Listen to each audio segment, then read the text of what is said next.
Assalamualaikum friends, my name is Abdul Hanan and you are watching Study Wali class. Friends, आज का topic है कि what is the difference between competitive inhibitors and non competitive inhibitors. तो ये जो दो terms हैं ये बेसिकली एंजाइम इनहिबिशन की दो टाइप्स हैं।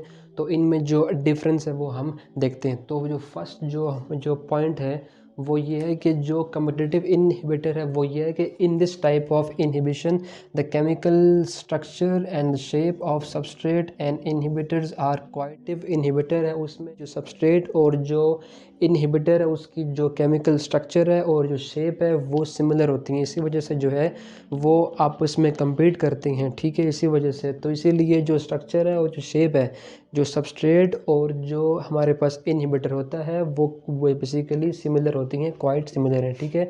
लेकिन जो नॉन कम्पिटिटिव इनहिबिटर है इसमें जो शेप और जो स्ट्रक्चर था सबस्ट्रेट का और इनहिबिटर का वो डिफरेंट होता है, इसीलिए जो है वो इसमें जो है वो नॉन कम्पिटिटिव है। बेसिकली ये जो है ना आपस में सबस्ट्रेट और जो इनहिबिटर है वो बेसिकली जो है वो कम्पीट नहीं करते, ठीक है। In this inhibitors bind to the active site of enzyme. Basically competitive inhibitor में जो इनहिबिटर हैं वो बेसिकली एक्टिव साइट के साथ बाइंड करते हैं, जहाँ से एक्टिव साइट वो साइट है एंजाइम की जो कि बेसिकली जहाँ सबस्ट्रेट बाइंड करता है।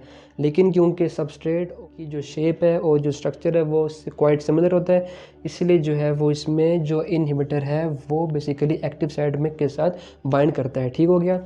लेकिन हैं वो बाइंड करते हैं एलोस्टेरिक साइड ऑफ एंजाइम। जो allosteric inhibitor does not change the shape of active site of the enzyme. यहाँ पर जो एक्टिव साइट की जो शेप है उसको जो इनहिबिटर है वो चेंज नहीं करता, क्योंकि जो बेसिकली इसमें क्योंकि सबस्ट्रेट और एक्टिव साइट की जो शेप है क्योंकि जो है ना बेसिकली सिमिलर होती हैं, इसलिए जो है सबस्ट्रेट एक्टिव साइट के साथ बाइंड करता है तो वो जो है वो ईजिली बाइंड होता है। इसीलिए जो है वो जो इनहिबिटर क्योंकि वो क्वाइट सिमिलर है सबस्ट्रेट से, इसलिए जो है वो जो इनहिबिटर है वो भी जो है वो एक्टिव साइट के साथ बाइंड होता है, इसीलिए जो है वो उसकी शेप को जो है वो यहाँ चेंज नहीं करता। कम्पिटिटिव इनहिबिटर है उसमें जो इनहिबिटर है वो बेसिकली जो एक्टिव साइट की जो शेप है उसको चेंज करता है। क्यों करता है? क्योंकि जब वो शेप एक्टिव साइट की शेप चेंज होगी, आगे हम जो एग्जांपल में देखेंगे तो उससे क्या होगा कि सबस्ट्रेट कोई जो शेप है वो एक्टिव साइट के साथ एग्जैक्टली बाइंड भी नहीं होगी, इसीलिए ये जो है वो एक्टिव साइट की शेप चेंज करता है, ठीक है। जो नंबर 4 है वो ये है कि if the substrate concentration increased, ठीक है, देन इनहिबिशन रेट डिक्रीज। यानी कि अगर हम सबस्ट्रेट की कंसंट्रेशन को कम्पिटिटिव इनहिबिटर में इंक्रीज़ करें तो जो हमारे पास इनहिबिशन रेट है वो डिक्रीज़ होगा, क्योंकि हमें पता है कि इसमें इनहिबिटर और सबस्ट्रेट का कंपटीशन है, ठीक है। अगर हम सबस्ट्रेट की कंसंट्रेशन कम होती है इसी वजह से जो है वो इनहिबिटर एक्टिव साइट के साथ बाइंड होता है, लेकिन अगर हम सबस्ट्रेट की कंसंट्रेशन को अप कर लें तो इससे क्या होगा कि जो इनहिबिशन रेट है जो कि इनहिबिटर्स का एक्टिव साइट के साथ रेट है वो कम होगा और सबस्ट्रेट की जो कंसंट्रेशन की इंक्रीज़ होने की वजह से सबस्ट्रेट जो हैं वो एक्टिव साइट के साथ बाइंड होंगे, ठीक है। और इसी तरह जो रिएक्शन है वो प्रोसीड होगा। लेकिन इसमें जो है वो जो नॉन कम्पिटिटिव इनहिबिटर है उसमें यह है कि here no effect of substrate concentration is on the inhibition rate. यानी कि इसमें जो है वो जो सबस्ट्रेट की कंसंट्रेशन है उसका इनहिबिशन रेट में कोई इफेक्ट नहीं है, क्योंकि बेसिकली इसमें इनहिबिटर और जो सबस्ट्रेट है उसके आपस में कोई रिलेशन नहीं है, कोई competition. Inhibitor competes with the substrate for the enzyme. यानी कि इसमें जो इनहिबिटर है वो सबस्ट्रेट के साथ compete करता है, इसीलिए तो हमने कहा है कि जब वो compete करेगा, जब वो एक्टिव साइट के साथ बाइंड होगा तो सबस्ट्रेट जो है वो एज अ मॉलिक्यूल मीडियम में प्रेजेंट होगा, इसीलिए जो सबस्ट्रेट की जो कंसंट्रेशन होगी वो इंक्रीज़ होगी, वो एंजाइम के साथ बाइंड होकर प्रोडक्ट नहीं बनाएगा, ठीक हो गया। लेकिन इसमें जो है वो इसमें ये inhibitor does not block the substrate from binding to active site. यानी कि इसमें जो है वो इनहिबिटर जो है वो सबस्ट्रेट को ब्लॉक नहीं करेगा कि वो एक्टिव साइट के साथ बाइंड हो। क्योंकि बेसिकली इनहिबिटर इसमें जो है वो एक्टिव साइट के साथ बाइंड नहीं है, इसी वजह से सबस्ट्रेट फ्रीली एक्टिव साइट के साथ बाइंड होगी, ठीक है। अगर हम एग्जांपल की वो ये है कि एंजाइम अगर हम देखें इसमें जो इसकी एक्टिव साइट है वो ये है, ठीक है। एक्टिव साइट में क्योंकि इसकी जो शेप है वो सबस्ट्रेट की शेप और जो इनहिबिटर की शेप है वो सेम है, इसी वजह से अगर सबस्ट्रेट की कंसंट्रेशन डिक्रीज़ हुई है इसलिए एक्टिव जो हमारे पास इनहिबिटर है वो इसके साथ अटैच्ड हो रहा है, तो इसीलिए जो है वो सबस्ट्रेट जो है वो एज अ फ्री मॉलिक्यूल जो है वो यहाँ से चला जाएगा और मीडियम में इसका जो रिएक्शन है वो यहाँ नहीं होगा और प्रोडक्ट भी नहीं फॉर्म होगी। लेकिन अगर हम नॉन कम्पिटिटिव इनहिबिटर की देखें तो इसमें यह है कि जो एंजाइम है यहाँ पर जो हमारे पास इनहिबिटर है वो जो एलोस्टेरिक साइट के साथ अटैच्ड हुआ है, ठीक है। तो ये जो है बेसिकली एक एलोस्टेरिक साइट है, ठीक है। अगर हम लिख रहे हैं यहाँ कि ये बेसिकली एलोस्टेरिक साइट है, ठीक है। तो इस साइड से जो है वो इनहिबिटर यहाँ पर अटैच्ड हो रहा है एंजाइम के साथ, तो अटैच्ड होने की वजह से जो है वो यहाँ पर एक्टिव साइट की जो शेप है वो चेंज हो रही है। इस एक्टिव साइट की शेप को चेंज होने की वजह से जो हमारे पास जो सबस्ट्रेट था वो इसके साथ अटैच नहीं होगा, इसीलिए जो है वो एज अ फ्री मॉलिक्यूल जो है वो मीडियम में प्रेजेंट होगा।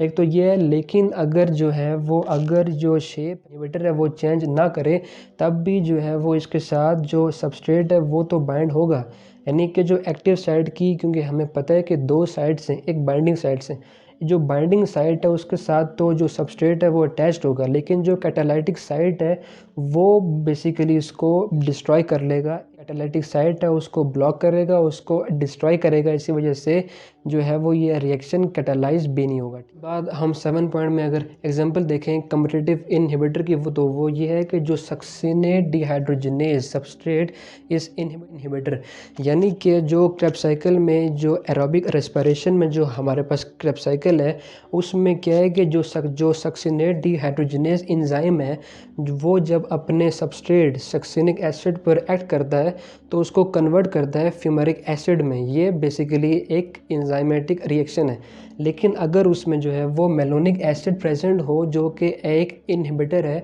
तो वो बेसिकली जो है वो इस रिएक्शन को एसिड जो है वो फ्यूमेरिक एसिड में कन्वर्ट नहीं होगा, ठीक हो गया। अगर हम सेकंड देखें तो जो पेनिसिलिन है, इसी तरह जो एस्पिरिन है, ठीक है, जो नर्व गैस एंटीबॉडीज़ और जो सल्फोनामाइड ड्रग्स हैं, ये सारे के सारे जो हैं वो कम्पिटिटिव इनहिबिटर्स की एग्जांपल्स हैं, ठीक हो गया। अगर हम नॉन कम्पिटिटिव की इन जो एग्जांपल्स हैं वो देखें तो जो हमारे पास जो एरोबिक रेस्पिरेशन को प्रिवेंट करता है, इसी तरह जो pyruvate kinase is inhibited by alanine, यानी कि जो हमारे पास ग्लाइकोलाइसिस का जो लास्ट स्टेज है उसमें बेसिकली जो पायरुवेट काइनेज इनोल पायरुवेट पर एक्ट करता है और उसको जो है वो कन्वर्ट करता है एक एटीपी मॉलिक्यूल और पायरुवेट में। तो अगर उसमें इनहिबिटर एलानाइन प्रेजेंट है तो ये रिएक्शन नहीं होगा और जो है वो एक एटीपी और पायरुवेट नहीं बनेंगे। तो इसी वजह से जो बेसिकली जो एलानिन है वो भी एक नॉन कम्पिटिटिव इनहिबिटर है।